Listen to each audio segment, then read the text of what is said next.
Ce que je retiens de cet événement d'abord, c'est que c'est le premier où on peut se retrouver en vrai. Et la deuxième, c'est que après cette période un petit peu difficile, eh bien, les choses ont progressé, les projets ont continué et on retrouve après ces 18 mois un peu compliqués le même enthousiasme pour continuer les efforts et faire en sorte qu'on ait une société où le lien entre l'homme et l'animal soit toujours au cœur du débat politique et aussi une préoccupation majeure des entreprises. On voit que maintenant les entreprises se sentent concernées par cette problématique de l'animal dans la société, de cette relation homme-animal qui peut améliorer la société.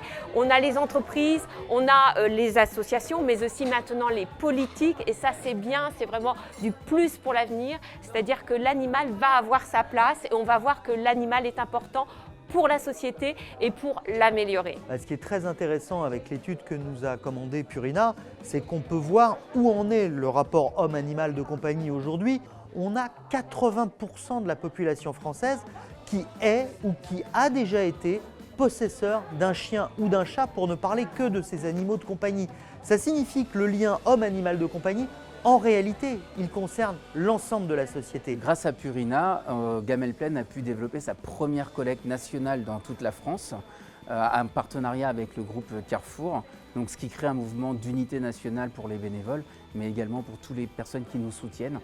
Également, grâce à Purina, on a pu prendre le temps d'améliorer notre communication, la réflexion sur notre projet et sur l'impact social qu'on va avoir, notamment grâce au concours Better with Pets. Donc favoriser la relation homme-animal au cœur de la société, ça fait partie intégrante, j'ai envie de dire, de notre ADN et notamment de nos engagements, parmi lesquels j'aimerais en citer 3. L'adoption responsable, l'éducation des jeunes générations à travers le programme Pet School, et puis militer pour la présence des animaux sur les lieux de travail à travers l'initiative Pets at Work.